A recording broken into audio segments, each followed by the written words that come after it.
we have our special guest, our beloved AMI trainer, Kyla Morenz from Canada, where she is now, but she is our real citizen of the world, as we know her.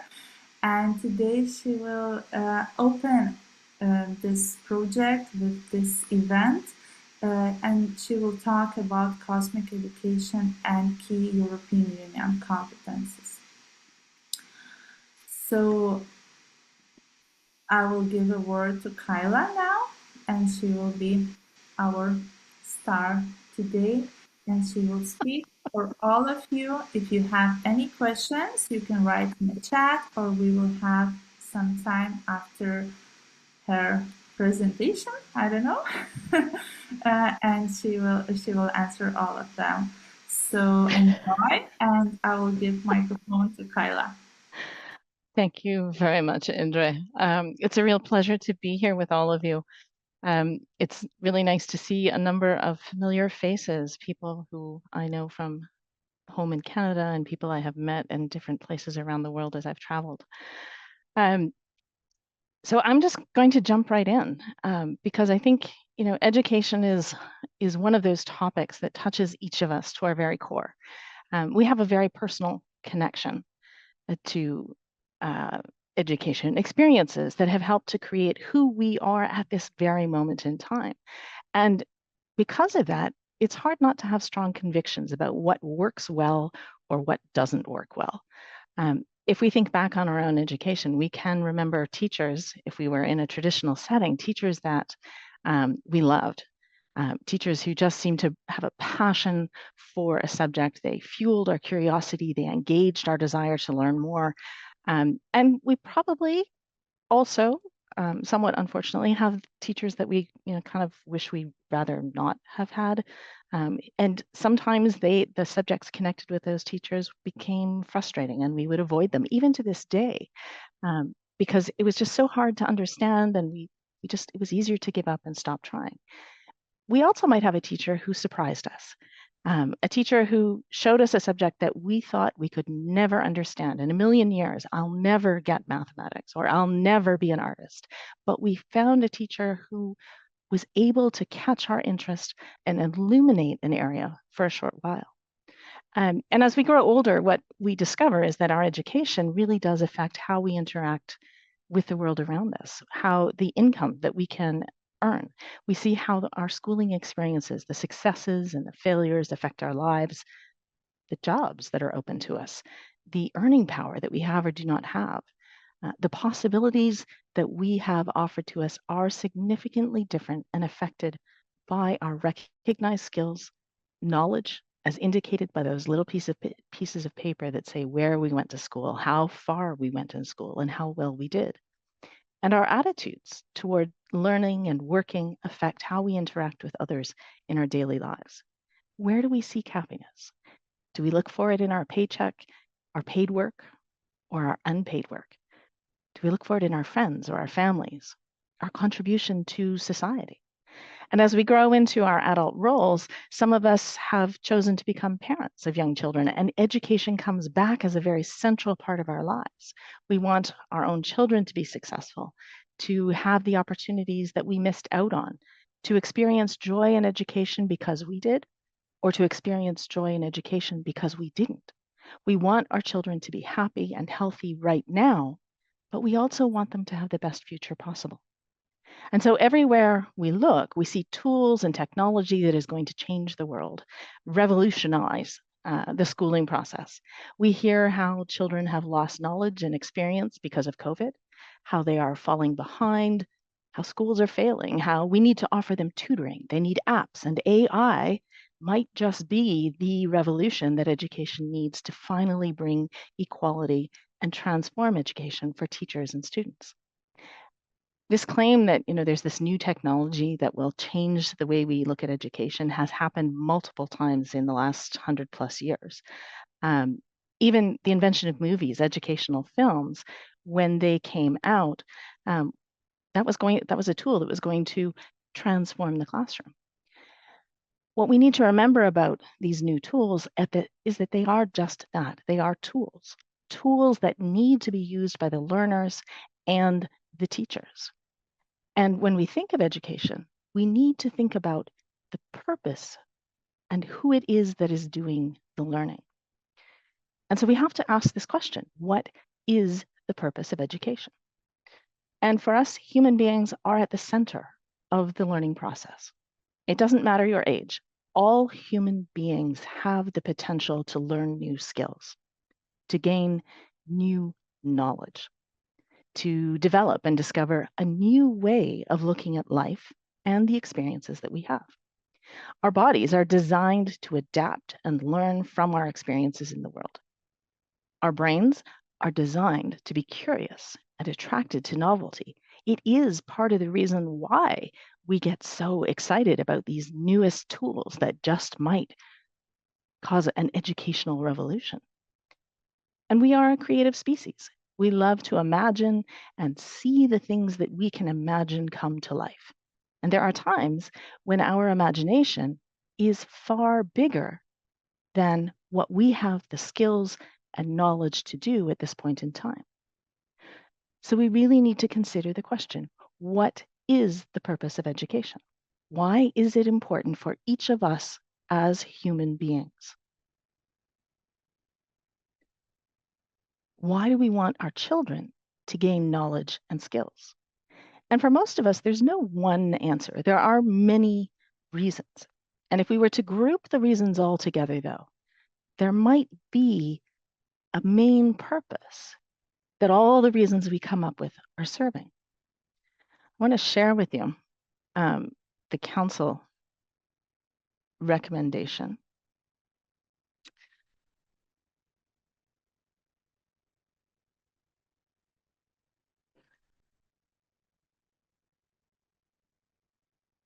This is from the official journal of the European Union. It's a council recommendation of the 22nd of May, 2018.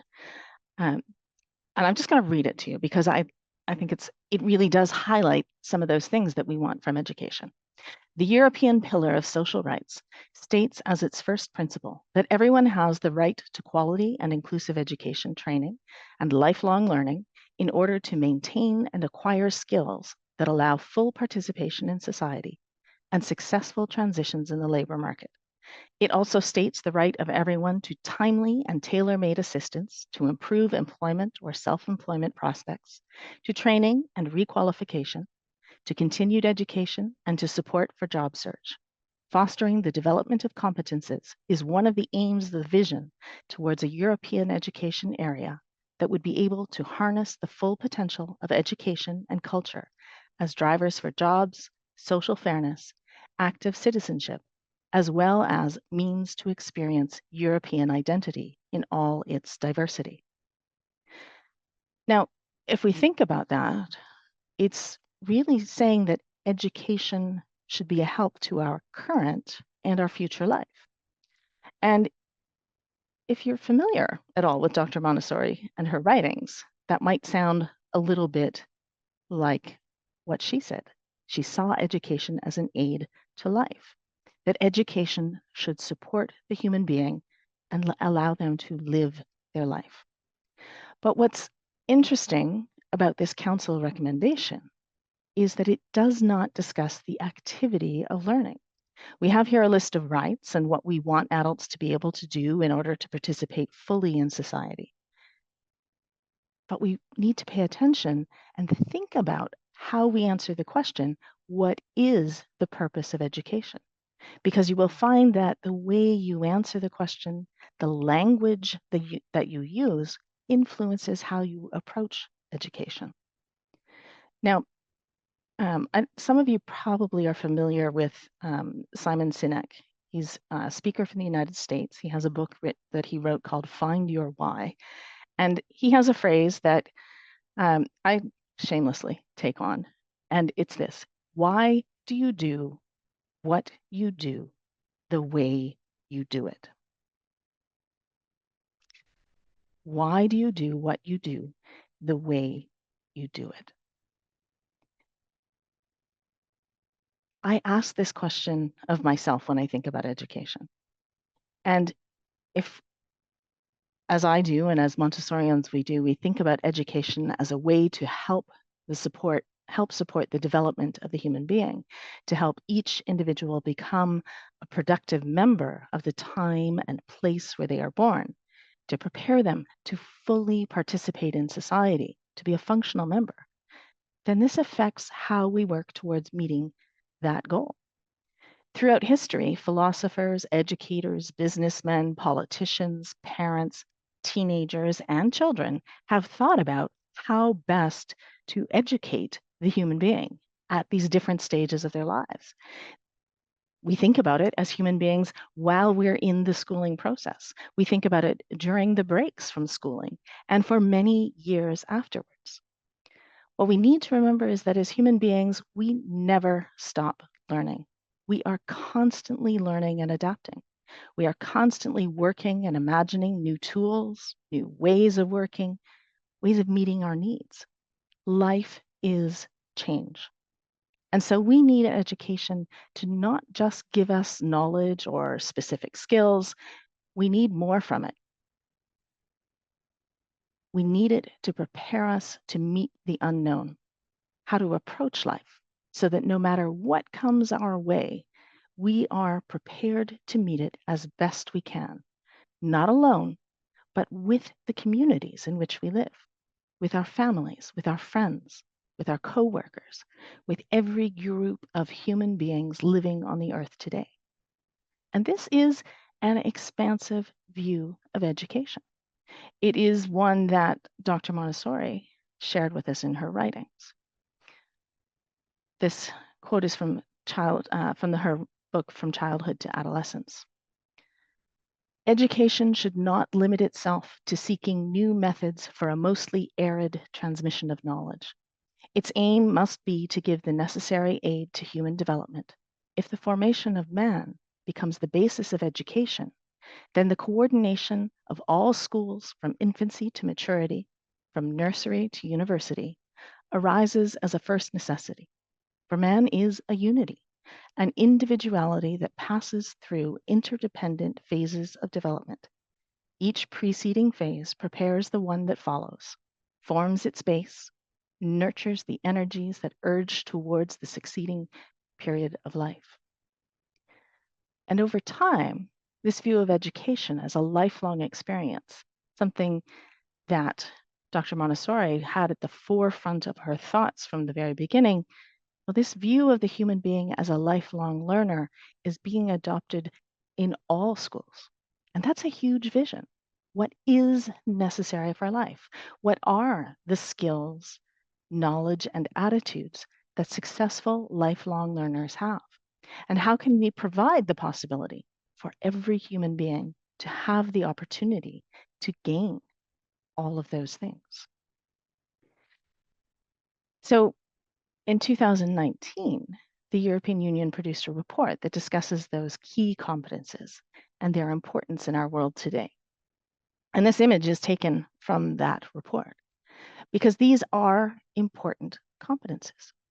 And I'm going to talk a little bit about how these competences come into the elementary classroom. But first, I want to go back to that question, why we do what we do the way we do it. Because if we ask about the why in relation to education, from the Montessori point of view, then we must place at the center of all of these educational processes the human being. From birth onwards, the human being is observing, reflecting, and making decisions about what to do next. Meeting the fundamental needs of survival take precedence in those first early months, but provided that those are met, the human being, the infant, that child is learning. A child is learning, and this learning happens even before a child ever enters a formal educational institution. And the amount of learning that the young child does is immense. And if we recognize that the skills and knowledge, the language, the self-expression that a child gains before entering school, then we can accept the fact that the human being, the brain, our natural inclination as a species is to learn and to grow and to engage with everything in our environment, the objects, the living and non-living aspects of our environment, the plants, the animals, and the people. And Dr. Montessori identified this as something we need to acknowledge, understand, and account for. If we are to place the human being at the center of education, then we need to understand that human being, the needs and characteristics through the developmental process during the first 24 or so years of life, and how that human being continues to live, to learn, and to change throughout life. Now, the young child under 6 does much of the learning unconsciously. And it's not something that we're able as adults to directly affect in what we might consider a traditional method of teaching that we see in traditional classrooms. Language is acquired as the child is exposed to it. If a child has more than one language present in equal amounts in the environment, then the child will learn more than one language. Children are internally motivated to communicate, to learn, to move about, crawling, climbing, walking, running. They will make mistakes. They will fall down, but they're going to get up and keep trying over and over again. In fact, sometimes the errors that they make are themselves indicative of learning that is happening. Consider children who use the past tense correctly. I chased the ball. I ran after the butterfly. I ate my dinner. I dropped my cup. At some point, the children change some of those sentences. They say, I runned after the butterfly. I eated my dinner. They do this because they have recognized a pattern in the English language, how to make the past tense. We seem to add this ed, this ed, at the end of the verb. And so they generalize this rule to all the verbs. They overgeneralize it. But then, with a little bit more time, they stop overgeneralizing because they recognize that there are exceptions to that rule. Overgeneralization is an important learning step, even though it results in an error. But the error is something that makes our brains stop and take notice. We like to be able to predict what is going to happen. And when our predictions are correct, our brain is happy and just keeps going. But when our brain predicts something and it's incorrect, it stops and says, wait, but why? And so, although we as adults do not want to make mistakes ourselves, it can be embarrassing at times. We also don't want to see our children making mistakes. But mistakes are an important part of the learning process. And it is important that the environment gives us appropriate feedback without making us self-conscious about having made the mistake or mistakes. If that happens, if we're made self-conscious about the fact that we made a mistake, we're going to be less willing to engage and try new things for fear of making a mistake. But if we feel safe doing something, if we know that our mistakes are going to be accepted and reflected upon as an opportunity, not just something bad that happened, then we'll feel safe. And because we trust that the environment, the objects, and the people in that environment have our best interests in mind, then the people and the environment are encouraging us to be successful lifelong learners. So we really need to be aware of what it means to be learning. And learning needs to be brought to the consciousness of every human being. We need to remember that it's not that some people are good at math or art or music or dance or cooking because they have a talent. And I don't have that talent, so I can't do it. We need to know that learning is a natural and normal process of living as a human being, that everything that humans have done can be done by each and every one of us. We need to realize that just because we're not going to win an Oscar or Pulitzer Prize, just because we're not going to compete at the Paris Olympics and win a gold medal or be awarded a Nobel Prize, or be able to earn our livelihood through creating and selling art, none of that means that we should never play sports or learn to play a musical instrument or Try and write a short story, or paint landscapes, or knit a scarf for our friends. What you and I need to recognize is that each of us has the capacity to do many different things. And we need to recognize that becoming good at something is not about talent so much as it is about activity, repetition, self-reflection, internal motivation, persistence and grit, seeking feedback from our peers, from experts, and then applying this feedback the next time, imagining how things might go differently the next time we do an activity. That's how we can learn throughout our whole lives. I was listening to a recording of a panel discussion where they were talking about AI and its role in education. And one of the panelists said the following that I thought was very interesting. What are the instructional behaviors and best practices that need to be reinforced, the impact on teaching practices that we know are connected to better learning outcomes? Very important question, very important aspects of learning and education we need to consider, but there's still something very important missing. Do you spot it? It's the same problem that I saw earlier. Where's the human being? Who is it that is doing the learning? Because depending upon the human being that is present, those instructional behaviors and best practices that need to be reinforced to support better learning outcomes are going to change. You cannot create the same learning environment for a young child as you can for an older child, an adolescent, a young adult, a middle-aged adult, or an even older adult. So what we need to know is, what does it take to learn effectively? What do human beings who are learning effectively do? And there is a lot of research coming out that looks at what is necessary for human beings to learn effectively. What Dr. Montessori said is that the child has to be active in order to learn. She said, education is a natural process carried out by the child and is not acquired by listening to words, but by experiences in the environment. Words alone do not help us learn anything. Think back, and it's only about, 15 minutes ago, think back to what I said in the first couple minutes of when I started talking. Any of you remember anything of what I said?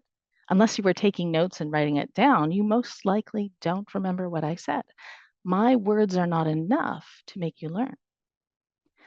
We need to be active and doing things. And current neuroscience backs this up. Our brain is what is learning, and the brain needs movement and experiences in order to learn, to create the connections amongst all the neurons inside our head.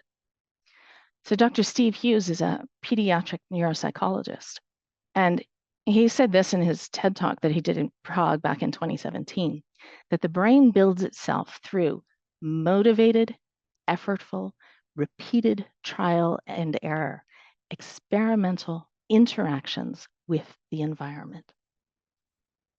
That's what Dr. Montessori said. The children need to be active, they need to repeat, and they need to interact with the environment, have experiences with the environment. So when we think about education and the human being, there are many variables involved. And that makes it difficult sometimes to create research studies that will accurately and reliably measure effectivity. But there are conditions, there are learner practices that we do know are connected to positive learning outcomes. It is necessary to be active and engaged rather than passively sitting and listening. Research shows that conversation is an important part of learning. It's not just enough to understand what we read, but we need to be able to read with a critical eye. We need to learn how to recognize errors, misinformation, and bias. These are skills that are built up through repetition, activity, and experience. And we need those as we look at AI and the information that it can generate. If you're an expert in a field, discovering errors in written work is much easier than for a non-expert. So we need to learn to ask questions of a text. We need to ask ourselves, does this seem reasonable? It's a necessary question. And we can do that from a very young age. We can do that with these 6-year-old children. Being able to discuss what we read with others helps us learn how to ask those questions, how to be that critical reader. The community of learners that is diverse and contains different points of view, different levels of knowledge and understanding, provides opportunities for children to learn from those with more experience and to share their knowledge with those who have less experience.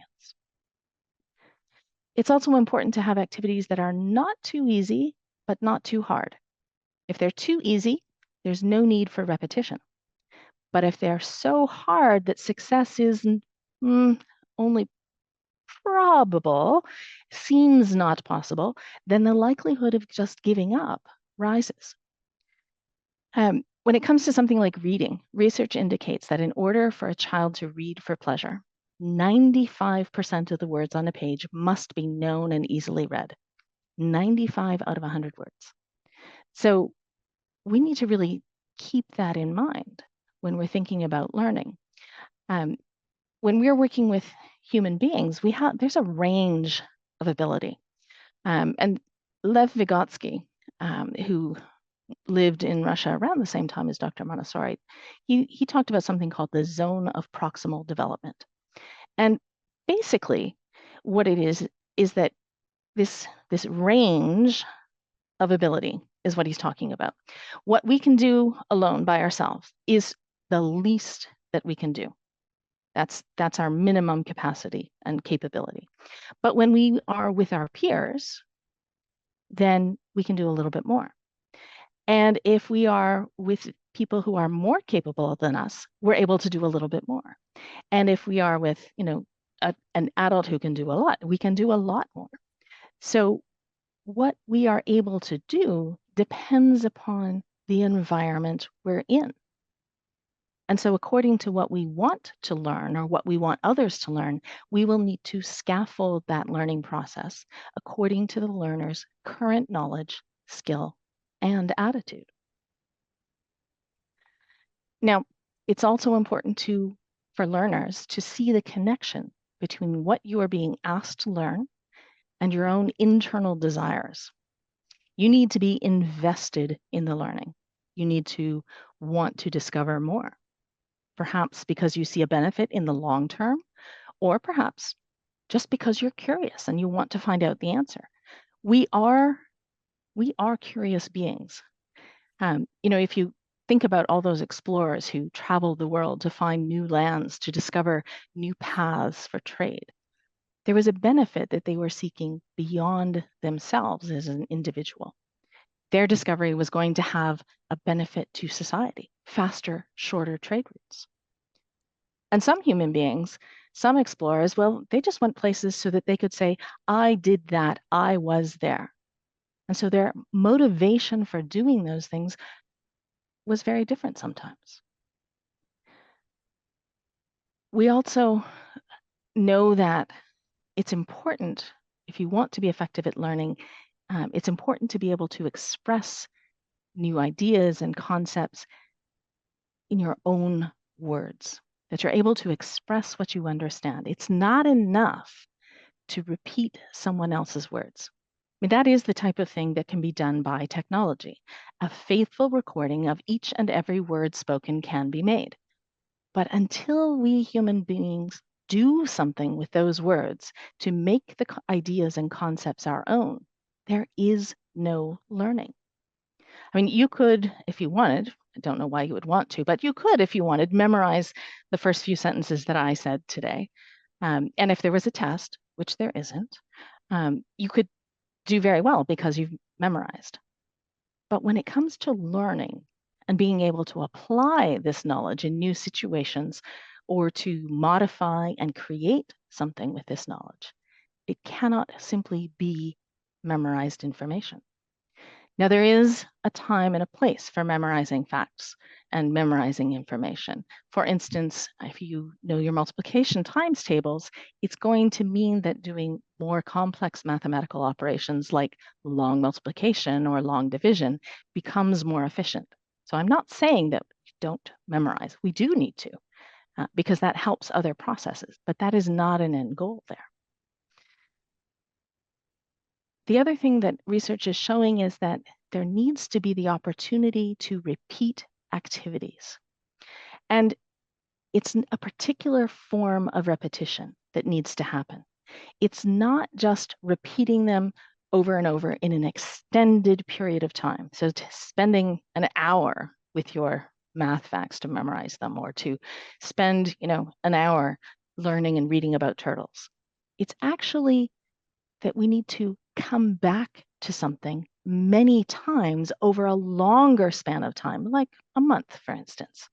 So even if you spend the same total amount of time over a month versus in one sitting, spending it over time, that spaced repetition, is more effective and helps human beings learn better. And learning takes a lot of effort, and being able to experiment and receive feedback that refines your understanding is important.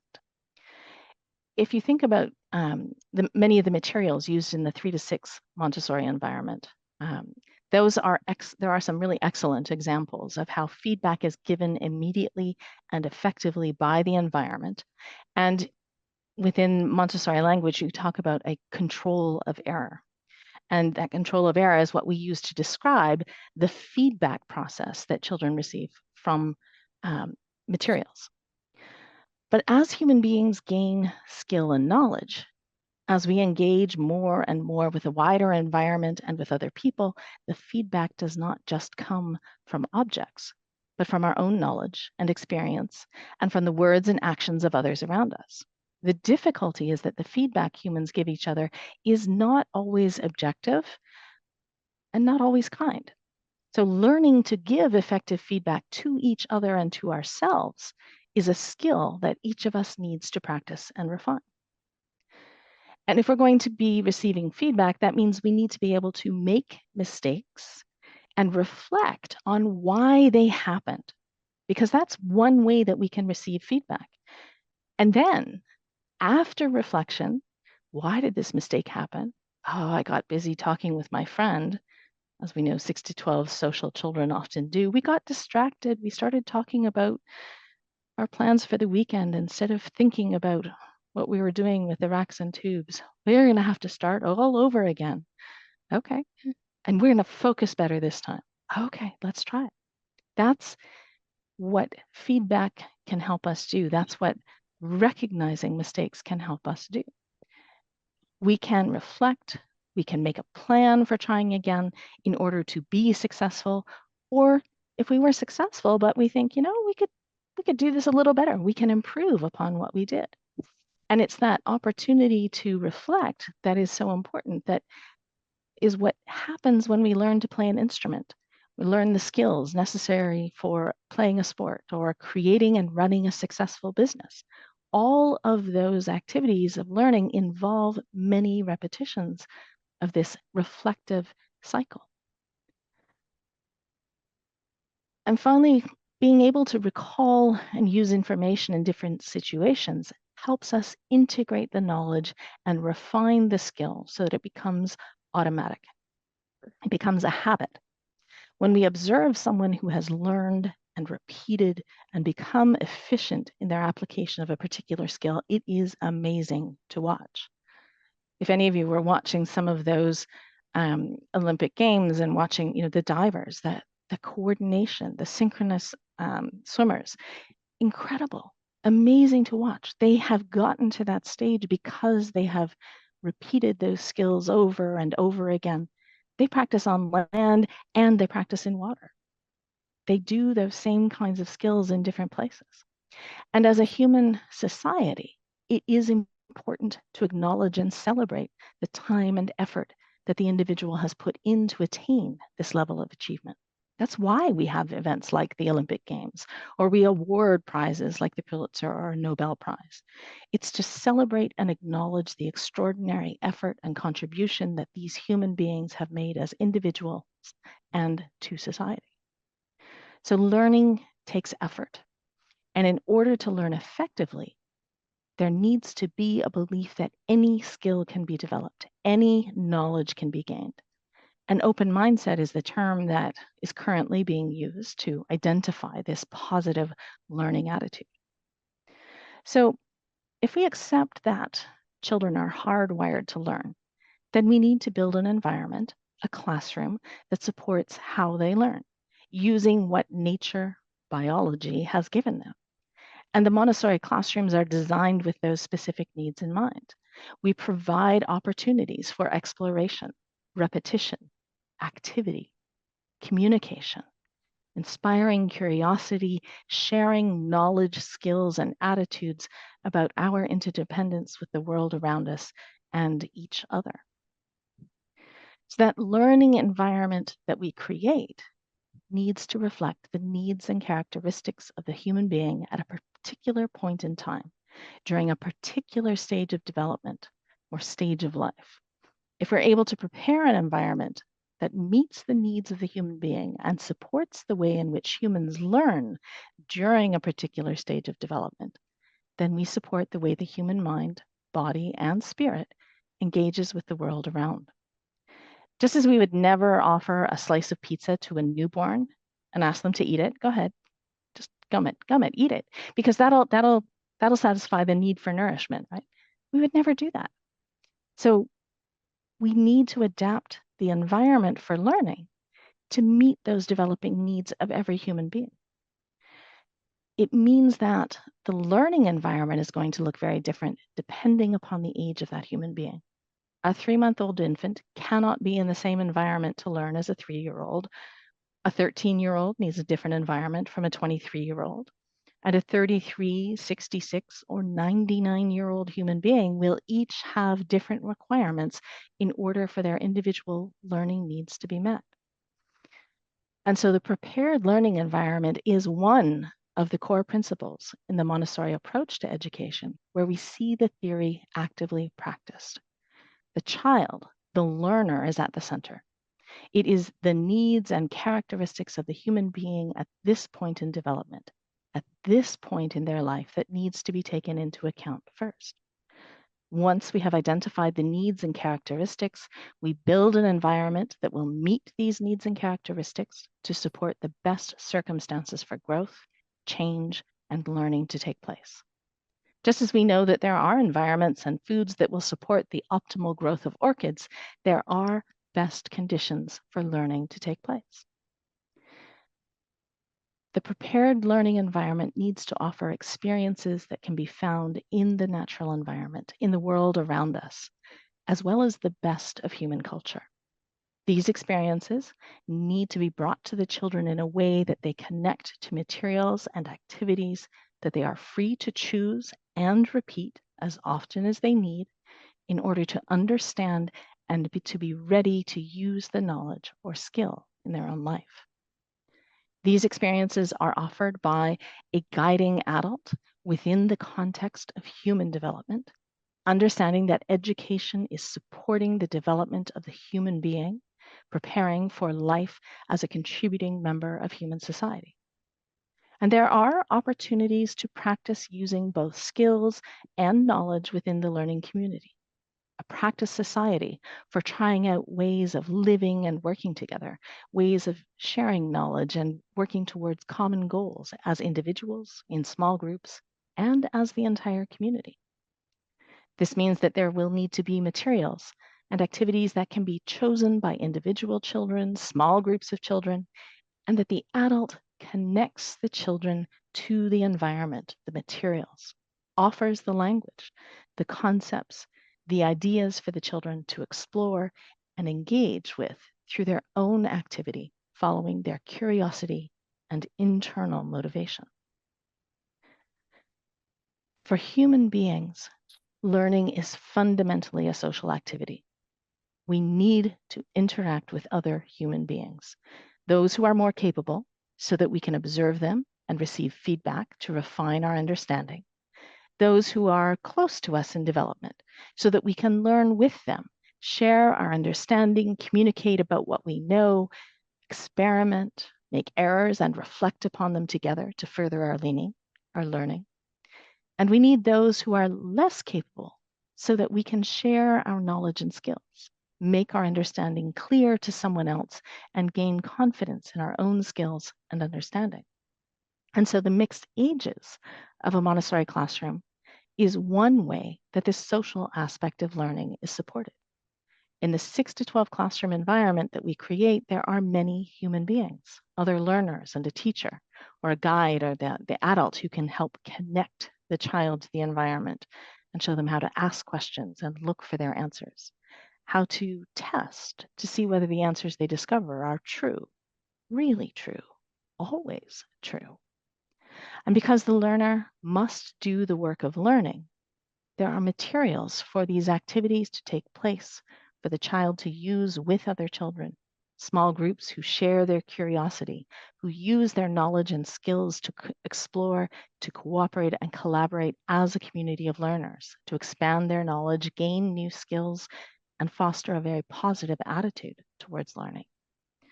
And so when we think specifically about the child between the ages of 6 and 12, the child who has historically been deemed school age because something has happened to their minds and their bodies that make them eager, curious, and capable in many ways of interacting with those other human beings around them in a very reasoning and intellectual manner.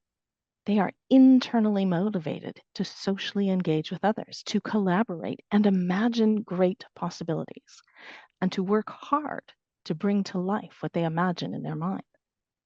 This child wants to understand why things happen around them, the reasons behind the social expectations, and why different people behave differently, and why the same person can behave differently in different situations. Wait, but why? They are curious about the world and they are ready to interact and explore it. And so that brings us back to thinking about these competences. You may have heard that I was touching on certain ones of them. I brought them up and talked about many of the ones that you see here. But what I wanted to do was just to take a time to look at a fundamental concept that we examine in our 6 to 12 classrooms and see how the work and exploration of this central idea connects to different subject areas, to each of the competences, and how we offer the children and their freedom to choose avenues of further exploration, how they are supporting the development of strong learning practices. And cosmic education has that at the very core. Everything is connected. And so one of the earliest ideas we introduce to the children is the idea of the needs of human beings, that all of us have needs that must be met first in order to survive. We have physical needs that must be met, nourishment. We need food. We need clothing to protect us. We need housing, some form of shelter to help keep us protected. We need to defend ourselves. We need transportation. So we have these physical or material needs, but we also have spiritual needs, the need to belong. We need to be able to express ourselves, to have purpose and meaning in our life. And once we are assured of survival, those needs do not disappear. They must be met on a daily basis in order to thrive. And so we call them the fundamental needs. Now, for the youngest children, who are in our elementary classrooms, those 6-year-olds, this discovery that all human beings have the same needs can be quite astounding. We, in this initial presentation, might use pictures and discussion to talk about how each of us in this small group meets these needs in different ways. We'll have discussions with the children about how each of them met their needs that day. What did they eat for breakfast? What kinds of clothing are they wearing? What are the different types of footwear they have?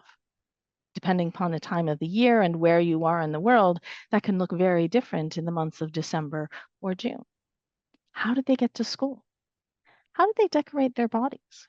Do they have earrings, jewelry, different types of glasses? Their clothes, they have different patterns and colors on them. And who likes to do things like sing or dance or draw or write poetry? And following this conversation, the children can go and explore further and find out about foods that are eaten in other places around the world, different types of houses that are found around the world, different types of art or pottery or sculpture. The possibilities are limited by their own access to resources and their curiosity. Now, with our first look at these fundamental needs, we want to connect the children to the idea that this is something that affects them individually. It is personally relevant. It is relevant to each member of the learning community, their friends, their peers, their family, and larger community. That this is something that connects them to every single human being living on the earth today. And although we might not bring this up in our first pass with this subject, at some point we will remind them and let them know that these needs connect us to our human ancestors, all human beings who have ever lived on this earth. And learning is a social activity. By working with small groups, we facilitate the social experience. Every child in the group has the possibility of contributing to the discussion and offering their own knowledge. And because the group is sharing, they are exposed to not just the adult's experience, but to the experience of multiple people. By limiting the group and not having the whole class in that lesson, the potential for choosing to have a discussion about these needs with other children in the classroom is left as a possibility, encouraging repetition and further exploration to find out what others think about this topic. And since we can use photographs and pictures for this first presentation that do not require reading or writing at this point in time, all children can participate. And the exploration is something that could be done in an additional language, developing vocabulary around articles of clothing, names of different foods, modes of transportation, colors. We can sing songs, we can draw pictures, the list goes on. So the children are encouraged to communicate, to share their thoughts and ideas, to use the new vocabulary in their conversation. This means that they are the ones getting the practice and repetition of using language to express their thoughts and ideas. They are active and engaged. And having something to say, to have a word bank and background knowledge in various topics is foundational for writing development, for reading comprehension. And when we work in a small group, we are modeling and living the experience of social life, how to listen to one another, how to share opinions and thoughts that might be different. We are practicing the social behaviors, what in Montessori we call grace and courtesy. We're practicing those social behaviors that make for the possibility of a group to work smoothly and well together. And there is sharing. Depending upon the cultural makeup of the classroom, the variety of ways that children meet their fundamental needs exposes them to the idea that different groups of people eat different foods, that we are not all the same, and that this variety is a wonderful and beautiful thing to observe. And if our classroom is more homogeneous, then the adult has the responsibility to bring these other cultures to the children, to offer them the range of possibilities that exist in our world. This might be by bringing pictures of different types of houses, showing photographs of people wearing different clothing, people with different types of hair, skin, and body shapes. For the children, the Montessori 6 to 12 trained adult needs to ensure that there is always the possibility of choosing to continue exploring an aspect of how humans meet fundamental needs after a lesson, to find out about the different ways that people meet their needs through exploration and the children's own activity. This might involve further work in the classroom, looking at books or teacher-made material on the shelf, conducting a survey of foods that are eaten for breakfast, or a survey of favorite foods of children in our classroom. Or it might involve leaving the classroom and exploring in the larger community surrounding the school by going out to a library to borrow books, visiting an exhibit at a textile museum or an art gallery. We can incorporate these various ways of extending and continuing the work from a very simple introductory lesson. As children get older, we revisit these fundamental needs. We provide opportunity for them to continue their exploration using the knowledge and skills they have gained since that first introduction. And every time we come back and revisit, we look more closely. We identify further details. We make more connections to human society, both historical societies and current societies. We begin to consider how the way we meet our needs impacts the world around us. Children can start to look at a particular need and research to find the ways different peoples meet that need. Look at housing, for instance, and examine all the different types of homes people live in. They can examine it according to where human beings live. The homes in tropical countries are very different from those in temperate zones, which are different again from those in the frigid zones. Children can look at the development of housing through time, or compare and contrast the different forms housing takes in different cultures. And then, as they are curious, and because these children want to know why things are the way they are, they can start to think about why houses were built using certain materials, why roofs and windows have such variety in their sizes and shapes and forms. We connect this idea of the need for shelter to architecture, to natural resources, to climate, to weather, and to the different cultures that humans have created from around the world.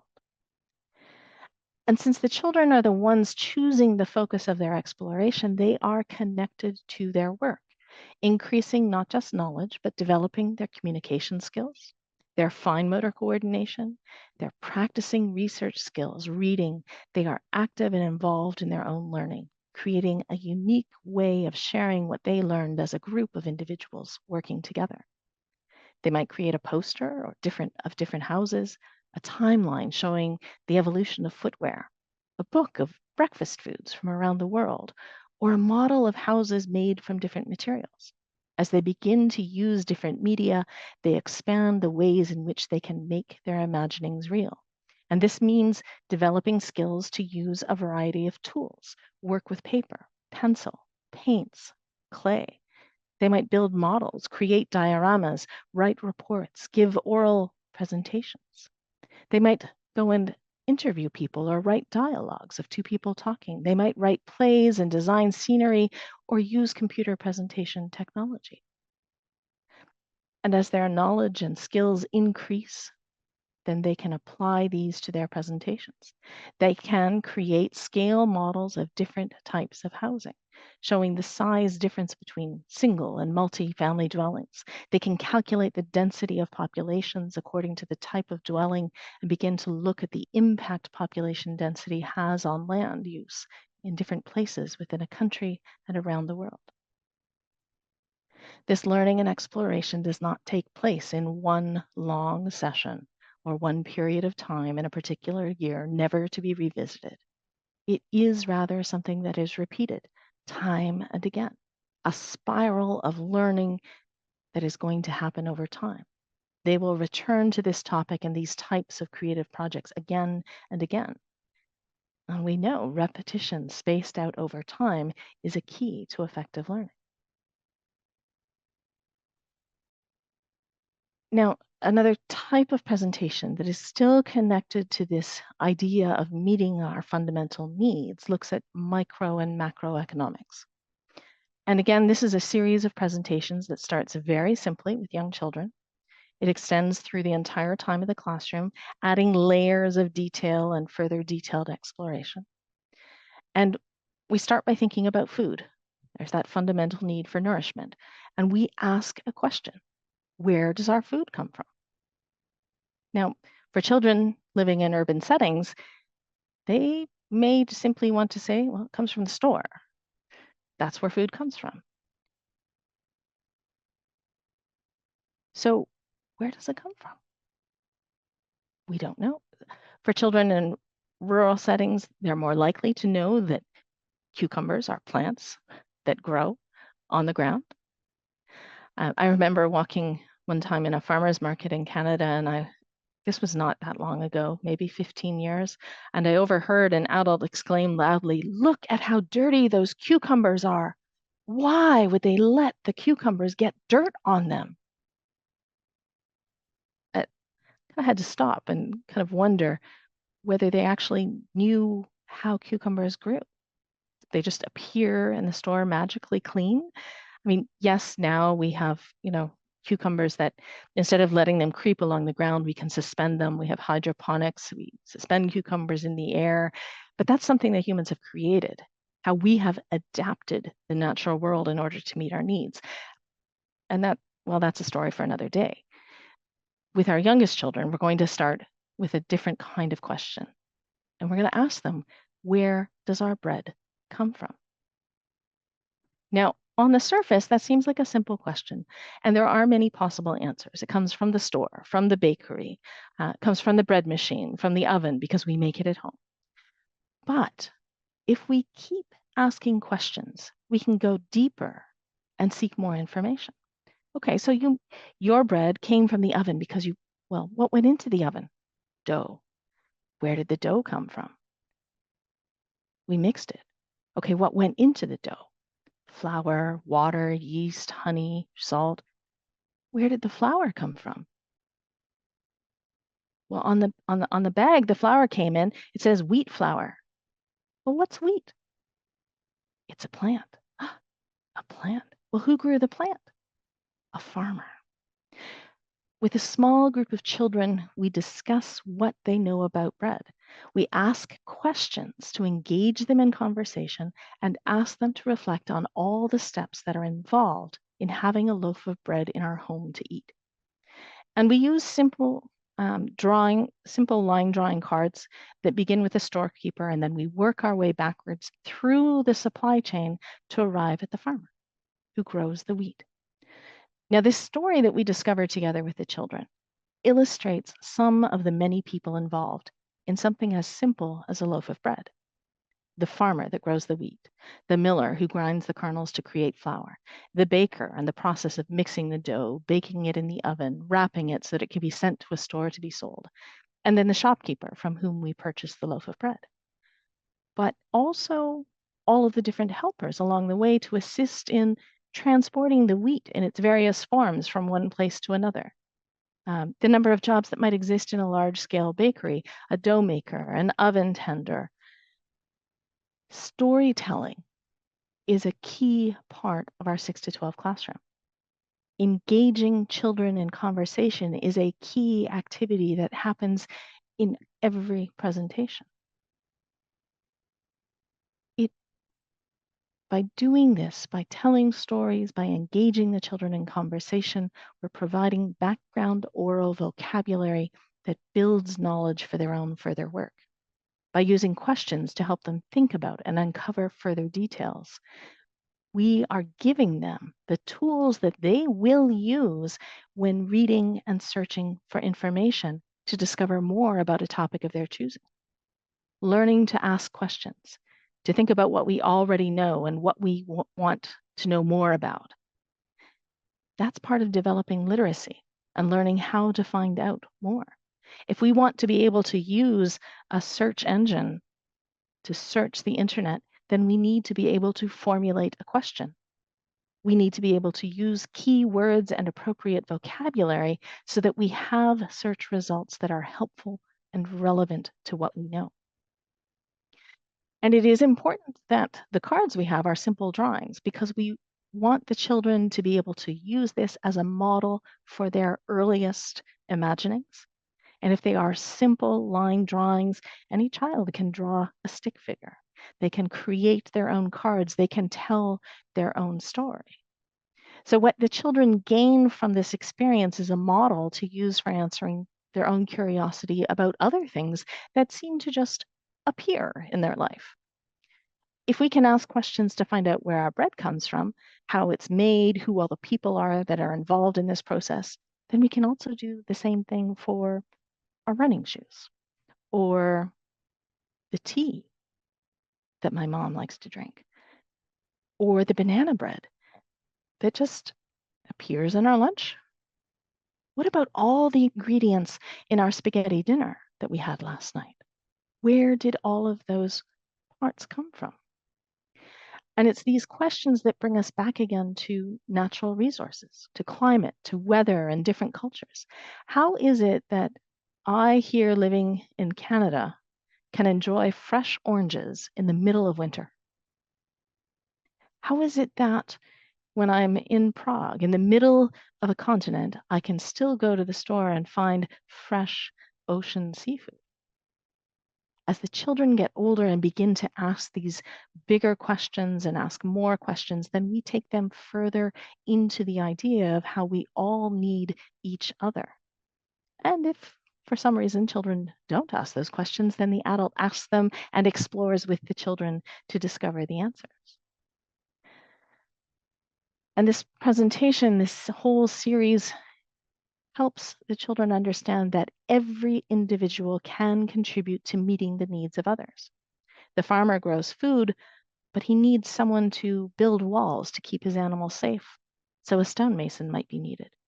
The farmer also needs good shoes to wear and clothing for the family. They need education for the children. So a shoemaker, a tailor, a teacher, someone to repair the tractor, all these other people are needed by the farmer, and they all need each other as well. And so we tell the children a story about how people started out trading and sharing what they had with each other. But over time, it was not always easy because if someone had apples that you wanted to trade with them, but they did not want the fish you had to offer, what would you do?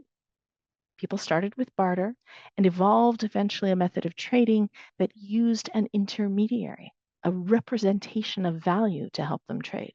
And this representation is what we know today as money, and what is still maybe society thinking about cryptocurrency. Hasn't caught on just yet completely. It's still out there. And that story of how paper money came to represent worth is an interesting one.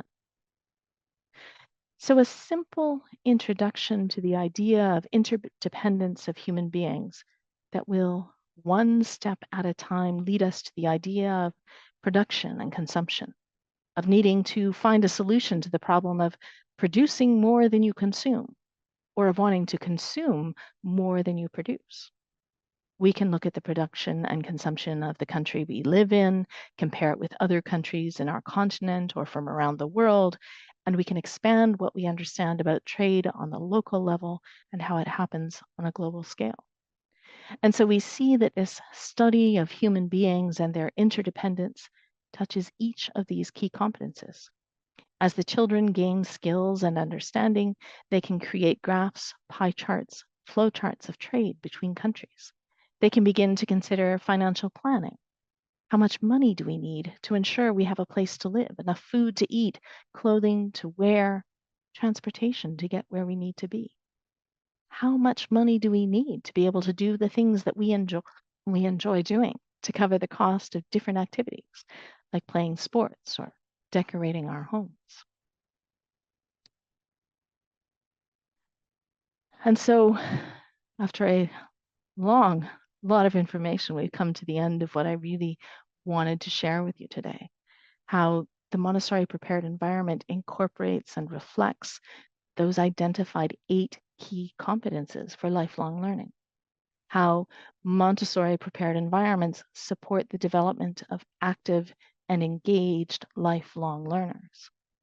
How adults who effectively and consistently apply the core principles of Montessori education are following and using effective learning practices to support the development of lifelong learners.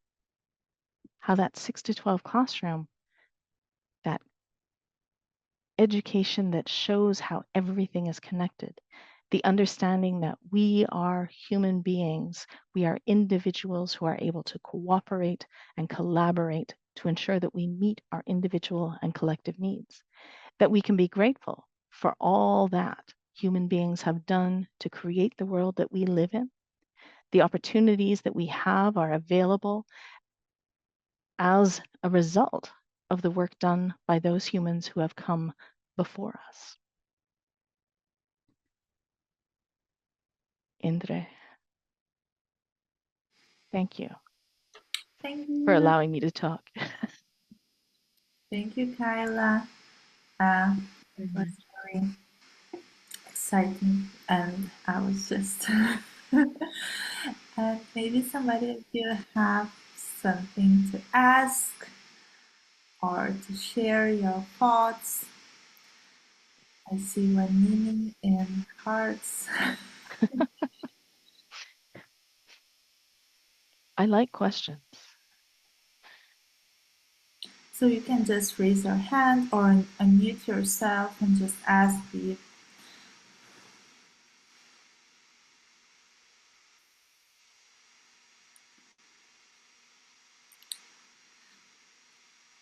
It looks like we need more time to reflect. Well, that's an important part of that learning process, right? All this information, now we need to reflect. Probably questions will come at 2 a.m. If anyone out there is like me, you hear things, you think about things, and usually 2 a.m. is when I wake up and go, wait, but what about, right? Yeah. I'm seeing some nods, so there are definitely some people who think like that. And that's okay. There is a question in the chat whether you can recommend something to read on that subject.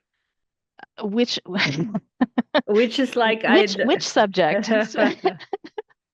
I was not sure how to interpret that. Maybe on the topic of all the European Union competencies or how to approach them. I don't know. Yeah, let's see, Kalina, are you able to add a little bit of what you're thinking about? Oh, STEM and Montessori. Okay, so the science technology. What I would recommend, I mean, there are a number of different books out there. There's one by Angelina Stoll-Lillard, The Science Behind the Genius. Yes, that's the one. Thank you, Andrew.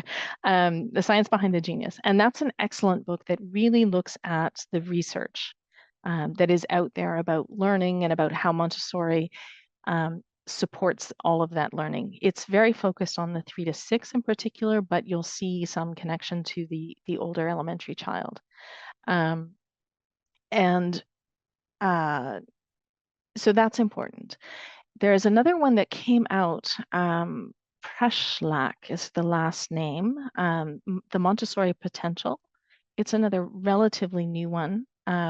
Also from, I believe she's also a member of that Forest Bluff family of Montessorians. And she talks a lot about the elementary classroom and the things that are happening in there. So you'll start to see some of the connections of what's happening with those children. Specifically, the Montessori science, if you want to read some of the approach that we do, you can look to Dr. Montessori's writing in To Educate the Human Potential, where she's talking about science and some of the experiments that can be brought to children. There isn't, to this point, to the best of my knowledge, something that has been done looking and comparing and contrasting, specific presentations we do in Montessori with specific STEM requirements.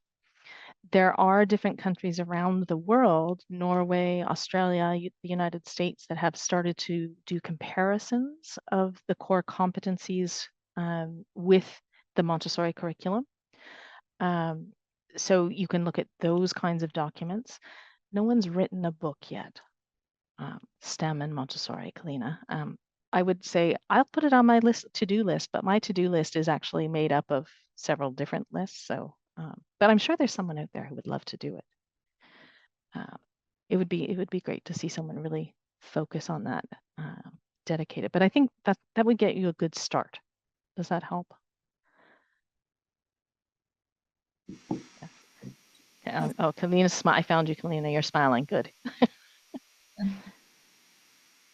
As we have one more question in the chat, I will share. What are your thoughts on the elementary children participating in UN? The model UN, United Nations. I think that it can be really interesting and a really nice experience for the children. The model UN has been done with older kind of grade 7 and up historically in many different places. And I think that there is a huge benefit to see how that organization works, and to some of them have the possibility of going to New York and seeing the UN itself and the building. I think it can be really beneficial. There need to be certain skills in place, certain amount of knowledge that needs to be in place for the children to really benefit from that. But I know that there are some excellent programs designed to help Montessori schools in particular participate in this. And I believe there's actually like a Montessori model UN, MMUN. Clemena's on it. I see a little thumbs up. She keeps up with my thoughts, finding things for me. And that's very interesting too. And I know a number of teachers have participated in that. I don't know whether it's just a North American thing or whether it's also happening in Europe and other places, but. So I guess the short answer is I'm for it. Okay, thanks. And we have another question about what are your views regarding using computers in the 6 to 12 classroom, but maybe we will not go into it a lot because on January we will have our community conversation about how digital competence is being built in Montessori Elementary classroom. So you can join us there, and maybe we will talk a little bit more. I don't know, maybe if Kyla wants to add something or. Well, I would say one little thing, and that is the computer is a tool. So the question to ask is, what skills and knowledge do you need in order to be able to effectively use that tool? So once those knowledge and skills are in place, then you can effectively use the tool. So what needs to be in place first before you can bring them in? That's my question. And yeah, thanks. And we have one more question in chat.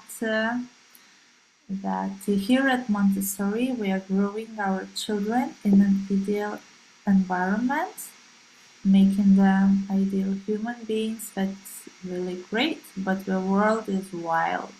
Do we face any difficulty to survive? Yes, there is difficulty in survival. We know that. If I said anything else in answer to that, it would be just foolish of me to think so. The world has a lot of difficulties, but what we are doing is providing them with the tools they need to be effective, to live in the world, and to deal with whatever they encounter in the future. Because we can't really predict what the world is going to look like when those children who are now 6, what will the world look like for them in 20 years, in 30 years, in 50 years? I mean, if we go back in time 50 years, that would bring us back to 1974-ish, right? 50 years. I mean, I think bell-bottoms were still, bell-bottoms, yeah, bell-bottom jeans were a fashion rage. I mean, what was happening in the world at that time? Computers certainly weren't in every home. They didn't have ones that, fit in your hand a little that you could take photographs. Cameras to take pictures. They were these big, bulky things. You had to take the film and then you had to either bring them in or mail them away to have somebody else develop them. There was no take a picture, look at it and go, oh, that's not very good, delete and retake it. I mean, you waited weeks, months sometimes for those pictures to be developed. Because, if you had a 36 shot roll in your camera and you only had 15 of them done, you couldn't just go and develop them. You had to wait. You had to take all of the pictures. So the world's very different now from 50 years ago. So we have to give them the skills and the knowledge to be able to encounter new tools, to encounter new things, and to be able to think critically about them, to ask the questions, and to reflect on what answers they find. Does this seem reasonable? To think about things. So it's going to be hard. But human beings, we actually like things to be difficult. We like hard things. We can do hard things together. If everything's too easy, we stop appreciating it.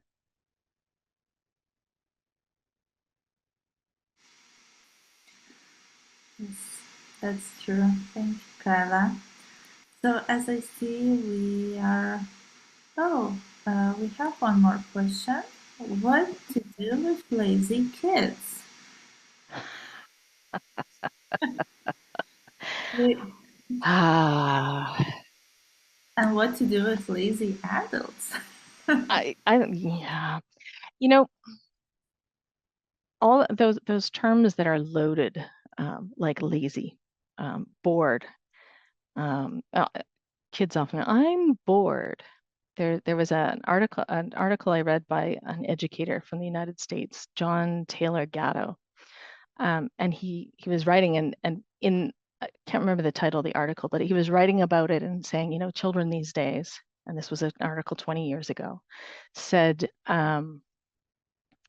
that if I had said to my dad, I'm bored, he would have slapped me upside the head and told me, go find something to do.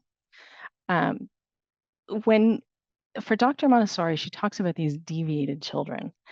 And she says, children who are able to follow those inner drives, who are able to do what they need in order to further their development, they are surprisingly different from what we see.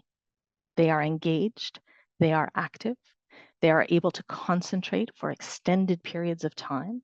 And she saw this in the children under 6 years of age. Children are not inherently lazy, but like all human beings, if they don't need to do something for themselves, they stop thinking about it. Tell you a personal story. It's a little bit embarrassing, but just to illustrate kind of what I mean.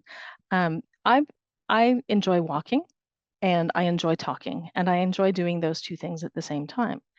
And sometimes when I'm walking and talking down a busy street, I won't always be aware of people coming at me.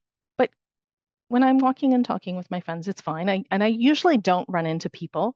They get out of my way, I think, more than I get out of their way. But there are also those posts, like lamp posts and parking meter posts that are sometimes in the path that I'm walking along the side of a road. And I've been known to once in a while just miss, sort of at the last second go, whoa.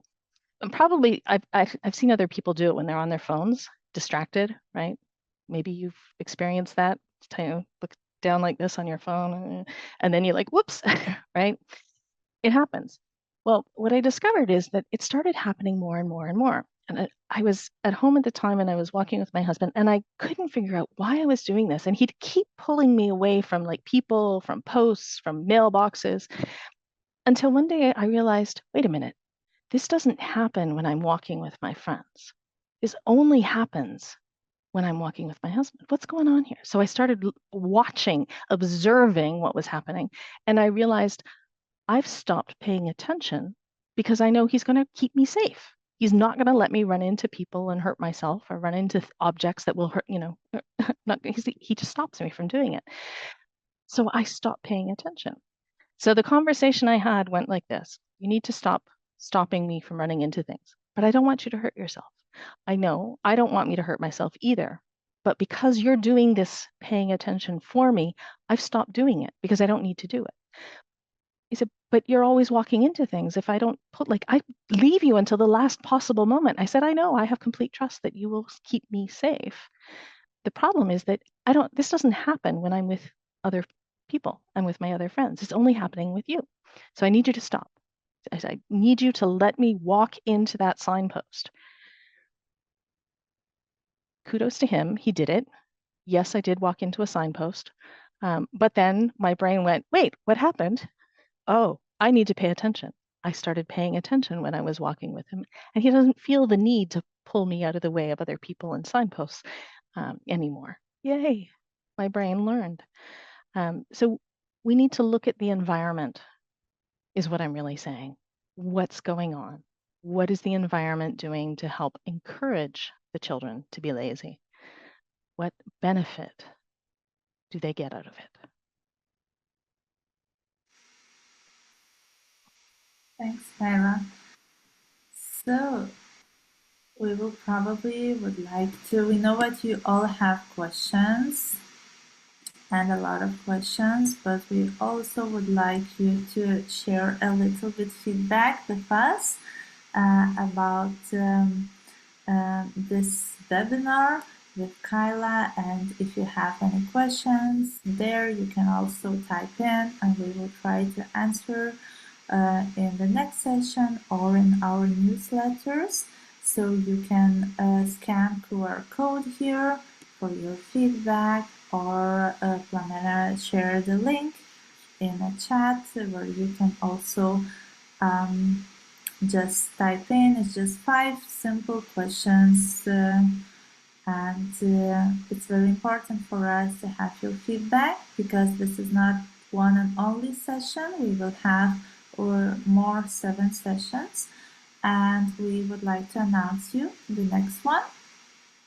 And the next one will be on 28th of October with AMI trainer Madlena Ulrich, and we will go and dive deep into one of the competencies called literacy, and we will explore the role of invented spelling and grammar.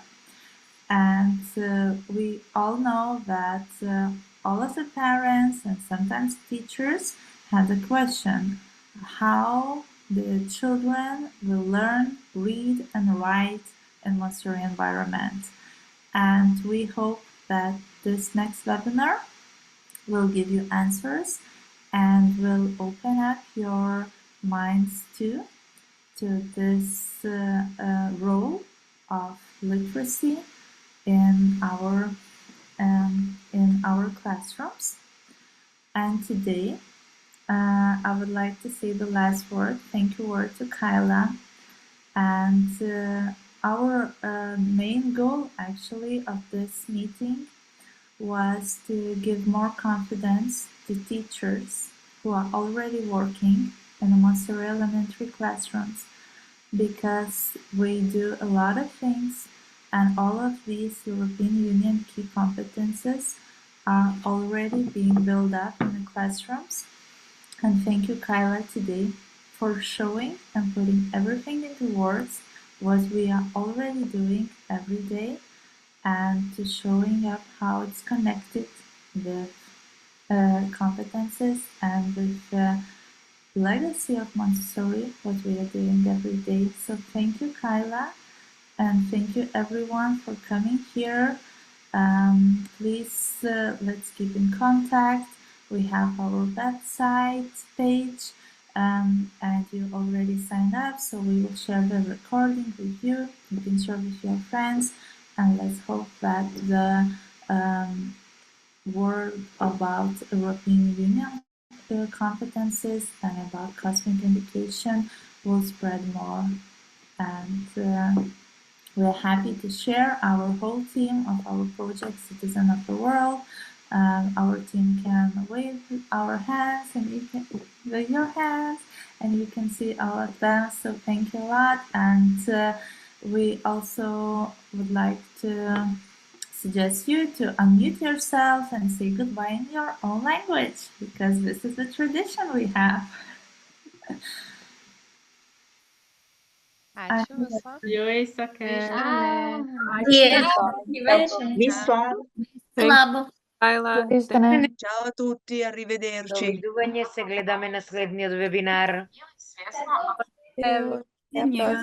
Namaste. Thank you. Thank you. Mulțumesc, la revedere! Dziękujemy, Arrivederci. pa, pa! Ciao, grazie.